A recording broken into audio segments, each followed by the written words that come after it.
नमस्कार प्रिय दर्शकों, मैं आचार्य दीनानाथ चौबे स्वागत करता हूं हमारे यूट्यूब चैनल पर। और आज मैं जो विशेष उपाय लेकर आया हूं उस पर शीघ्र विवाह के लिए करें। सावन के आखिरी सोमवार 24 अगस्त को 2026 में जो पड़ा है, 24 अगस्त को करें यह महा उपाय। बस शिवलिंग पर अर्पित कर दें 3 बेलपत्र, 3 दुर्वा, 3 चावल के दाने और 3 लोटा जल। शीघ्र विवाह होगा। प्रिय दर्शकों, यह 3 दुर्वा, 3 चावल के दाने और 3 बेलपत्र का एक महा उपाय है, जिसको अगर किसी ने कर लिया तो आप यकीन मानिए कि इस उपाय को करने के बाद कोई आज तक विफल नहीं हुआ। सफलता उसके कदमों को चूमती है और बड़ी से बड़ी जो दिक्कत है कुंडली के समाप्त हो जाते हैं। भगवान भोलेनाथ स्वयं इसे ठीक करते हैं। और बच्चे की कुंडली अगर सप्तम भाव पीड़ित हो, कोई क्रूर ग्रह आकर सप्तम भाव में बैठ गया हो, चाहे शनि, राहु, केतु जनित कोई भी दिक्कत हो बच्चे की कुंडली में, वह समाप्त हो जाती है, क्योंकि ये उपाय ही ऐसा है। प्रिय दर्शकों, शुरू से अंत तक बने रहें। माता पिता परेशान हो जाते हैं, रिश्ते आते हैं, देखने वाले आते हैं, देखकर चले जाते हैं, आप जहां हैं वहीं रह जाते हैं और कोई रिजल्ट नहीं मिलता, सामने से कोई रिप्लाई नहीं आती है। आपको अड़चन समझ में नहीं आती, क्या दुविधा है। बच्चे देखने में सुंदर हैं, प्रतिभावान हैं, पढ़े लिखे हैं, लेकिन फिर भी समझ में नहीं आता कि क्या करें क्या ना करें। आप ऐसे ही नकारात्मक स्थितियों से अगर गार्जियन परेशान हो जाते हैं, फोन कॉल्स करते हैं कि महाराज जी हमने बहुत सारे उपाय किए, लेकिन आपने, इसीलिए मैं कहता हूं कि शुरू से अंत तक बने रहें, क्योंकि शुरू से अंत तक बने रहेंगे तो इस उपाय को जिस भाव से करनी है, आपको भगवान भोलेनाथ की कृपा लेनी है, प्राप्त करनी है, माता गौरा पार्वती की कृपा। क्योंकि सावन का महीना एक ऐसा पावन महीना होता है जो भगवान भोलेनाथ पृथ्वी के काफी करीब होते हैं, अपने भक्तों के करीब होते हैं। माता गौरा पार्वती और भगवान शिव एक साथ भ्रमण करने निकलते हैं और सावन में अपने भक्तों के समीप ही होते हैं। जो भी उपाय किया जाता है वह उपाय कारगर हो जाता है और बच्चों का शीघ्र से शीघ्र, चाहे धन दौलत ऐश्वर्य कुछ भी अपने जीवन में आप प्राप्त करना चाहते हो वह प्राप्त हो जाएगा। तो प्रिय दर्शकों, शुरू से अंत तक बने रहे। चैनल को सब्सक्राइब करना न भूले। चैनल को सब्सक्राइब कर लेते हैं, इसमें आपका ही भला होता है। चैनल से जुड़े रहें और सब्सक्राइब कर लें। तो वीडियो पसंद आए तो वीडियो को लाइक करें, चैनल को सब्सक्राइब करें, ज्यादा से ज्यादा लोगों में शेयर करें और पुण्य का भागी बने। क्योंकि आपके द्वारा बताए हुए उपाय से अगर किसी का लाभ होगा तो आपके बच्चों का भी शीघ्र से शीघ्र विवाह हो जाएगा। मात्र एक उपाय से सावन के अंतिम सोमवार 24 अगस्त आप इस उपाय को कर लेते हैं। सुबह शाम कभी भी इस उपाय को किया जा सकता है। माता पिता भी कर सकते हैं, लड़के लड़कियां भी इस उपाय को कर सकते हैं। तो प्रिय बंधुओं, प्रिय दोस्तों, आपको करना क्या है, स्नान ध्यान से निर्मित होकर के अच्छे वस्त्र धारण करें, साफ सुथरा वस्त्र ले लें, धारण करें। माता पिता भी इस उपाय को कर सकते हैं, लड़के लड़कियां भी शीघ्र विवाह की कामना करके स्वयं भी इस उपाय को कर सकते हैं। माताएं ही ज्यादा करती हैं, क्योंकि बच्चे पढ़ने लिखने जाते हैं, बाहर रहते हैं, वे माताएं ही करती हैं, लड़के लड़कियां तो कर नहीं पाते हैं। तो उसके एब्सेंस में माता पिता भी इस उपाय को कर सकते हैं, बच्चे का नाम गोत्र लेके। तो प्रिय बंधुओं, शुरू से अंत तक बने रहें और इसे कागज कलम से नोट कर ले, क्योंकि यह ऐसा वैसा उपाय नहीं है, यह हजारों लोगों पर आजमाया हुआ उपाय है।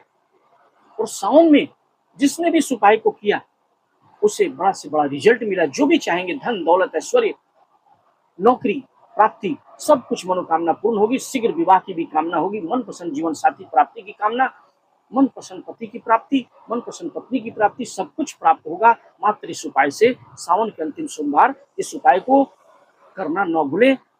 प्रिय दर्शकों, आपको करना क्या है, स्नान ध्यान से निवृत्त होकर पीला वस्त्र धारण करें, सुबह सुबह जग जाएं। 24 अगस्त 2026 सावन का अंतिम सोमवार पड़ा है। तो आपको करना क्या है, स्नान ध्यान से निर्मित होकर अच्छा धुला हुआ वस्त्र पहन करके, अच्छा कपड़ा पहन करके, माताएं बहनें भी इस उपाय को कर सकती हैं, पिता भी इस उपाय को कर सकते हैं, पीला वस्त्र धारण करें। और आपको घी का दीपक दिखा करके, विराजी देवी देवता को दिखा करके, घर के देवी देवता को दिखा करके, इष्ट देवता को दिखा करके, पितृ देवता का ध्यान करके, भगवान भोलेनाथ की कृपा प्राप्त हो, माता गौरा पार्वती की कृपा प्राप्त हो, घी का दीपक दिखा करके मंदिर के, आपके मंदिर जहाँ पर पूजा पाठ रोज दिया बत्ती करते हैं वहां दिखा करके रख दें। इसके बाद एक घी का दीपक और तैयार कर लें और तैयार करके आपको करना क्या है, एक लोटा, 3 लोटा जल, याद रखें 3 लोटा में जल भरना है। तांबे का लोटा हो, स्टील का लोटा हो, 3 लोटा में जल भर लें, ठीक है। और उसके साथ साथ आपको क्या करना है, बेलपत्र लेना है, चंदन लगा के, पीला चंदन लगा के 3 बेलपत्र लेना है, 3 दुर्वा लेना है, 3 दुर्वा जो घास होती है दुर्वा, 3 दुर्वा ले लें, 3 लोटा जल ले लें और 3 बेलपत्र ले लें। 3 चावल के साबुत दाने होने चाहिए, टूटे भांगे न हो, साफ सुथरे 3 चावल के दाने, मात्र 3 चावल के दाने लेने हैं और 3 लोटा जल ले लेना है और एक दीपक भी ले लेना है। और आप इस उपाय को घर में भी कर सकते हैं, अगर शिवलिंग है तो घर में भी कर सकते हैं, आप जलाभिषेक कर सकते हैं घर में, अगर मंदिर दूर है तो घर में भी कर सकते हैं। और शिवलिंग बना के, क्योंकि शिव पार्थिव पूजनम बोला गया है शिव पुराण में कि शिव पार्थिव पूजन का विशेष महत्व है। सावन के दिन में आप जितने भी मिट्टी के शिवलिंग बना करके आप अच्छे अच्छे शिवलिंग बनाएं और पार्थिव पूजन करें। आप जो भी आप मनोकामना चाहेंगे, मनपसंद जीवन साथी प्राप्ति की, धन प्राप्ति की, ऐश्वर्य सर्वत्र विजय प्राप्ति की, नौकरी प्राप्ति की, सब पूरा होगा अगर आपने पार्थिव पूजन कर दिया। अगर मिट्टी की नहीं बना सके तो शिवलिंग अगर पहले से है घर में तो उस पर भी कर सकते हैं उपाय, या फिर मिट्टी का बना लें, छोटा सा शिवलिंग बनाएं, मिट्टी का बना करके जलाधारी भी बनाएं, शिवलिंग बनाएं, उसमें शिवलिंग में अगर बना करके मिट्टी का पार्थिव शिवलिंग पूजन भी घर में भी मिट्टी का बना करके भी कर सकते हैं। एक गमला ले लें, बड़ा सा गमला ले लें या छोटा गमला ले लें, उसमें छोटा सा शिवलिंग बनाएं, शिवलिंग की आकृति हो जानी चाहिए, छोटा सा शिवलिंग बना लें, जलाधारी भी छोटा सा बना दें अगर बना सकते हैं तो। और उसमें 3 स्थान होता है, एक गणेश कार्तिकेय गणेश का स्थान होता है दाहिने साइड में और बीच में सुख सुंदरी माता का स्थान होता है। तो 3 ऐसे लाइन खींच दे जलाधारी पर, और एक जो होता है वो कार्तिकेय भगवान का स्थान होता है, षडानंद कार्तिकेय का भी स्थान होता है, गणेश का स्थान होता है और बीच में सुख सुंदरी का जलाधारी पर स्थान होता है। अगर शिवलिंग बना ले, अगर 3 स्थान नहीं भी बना पाते तो शिवलिंग बना के केवल जलाधारी बना ले और घर में बना सकते हैं। अगर नहीं बना सकते तो डायरेक्ट आप शिव मंदिर में चले जाएं, सबसे बढ़िया होगा कि शिव मंदिर अगर आसपास में है या घर में शिवलिंग है वहां भी कर लें, या मिट्टी का भी बना के घर में कर सकते हैं, या फिर शिवलिंग आप शिव मंदिर में चले जाएं, सबसे अच्छा होगा। जा करके 3 लोटा जल ले लें और साथ में 3 बेलपत्र, 3 दुर्वा, 3 चावल के दाने लेकर के चले जाएं और घी का दीपक लेके चले जाएं और जा करके दीपक दिखा करके बाबा को वहां प्रज्वलित करके रख दें और एक 3 लोटा जल हर हर महादेव कहते हुए 3 लोटा जल अर्पित पहले कर दे शिवलिंग पर, जला अभिषेक कर लें सावन में, क्योंकि जला अभिषेक का काफी महत्व है। 3 लोटा जल ढाल लें। इसके बाद आपको करना क्या है, 3 बेलपत्र जो है, 3 बेलपत्र लेना है। 3 बेलपत्र आपको कहाँ रखना है, तो जो शिवलिंग होता है, जलाधारी होती है, हस्त कमल जो होता है, माता पार्वती का जो हस्त कमल है शिवलिंग के साइड में देखेंगे इसे गोल होता है, तो शिवलिंग के बगल में हस्त कमल के ऊपर 3 बेलपत्र ओम नमः शिवाय का जाप करते हुए 3 बेलपत्र रख देने हैं। 3 बेलपत्र साफ सुथरे चंदन लगा करके ओम नमः शिवाय कहते हुए हस्त कमल पर जो शिवलिंग के बगल में होता है जलाधारी में, तो उसके पीछे में, शिवलिंग के पीछे में ऐसे हस्त कमल पर 3 बेलपत्र रख देने हैं। इसके बाद 3 चावल के दाने, आपको पहला चावल का दाना गणेश जी का जो स्थान होता है जलाधारी पर जहाँ से जल होके गुजरती है, तो गणेश जी के स्थान में 1 चावल का दाना रखना है। फिर अशोक सुंदरी माता के स्थान पर 1 चावल का दाना रखना है। फिर गणेश जी के बाद अशोक सुंदरी के स्थान में रखना है, तो 2 चावल के दाने हुए। और तीसरा चावल का दाना कहाँ रखना है, कार्तिकेय का जो स्थान है वहीं पर रख देना है। तो 3 जगह पर 3 चावल के दाने रख देने, एक जो है गणेश जी के स्थान पर रखना है जलाधारी पर, दूसरा अशोक सुंदरी के स्थान पर और तीसरा जो है कार्तिकेय महाराज के स्थान पर रख देना है।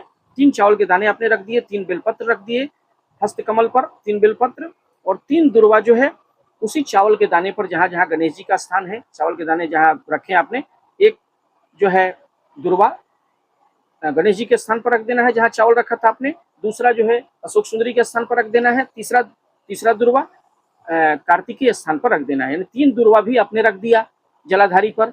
गणेश जी के स्थान में 1 दुर्वा, जहाँ चावल रखा था आपने सेम उसी जगह पर रखना है। फिर दूसरा भी आपको अशोक सुंदरी के स्थान पर रख दिया, तीसरा जो है सदानंद कार्तिकेय के स्थान पर रख दिया।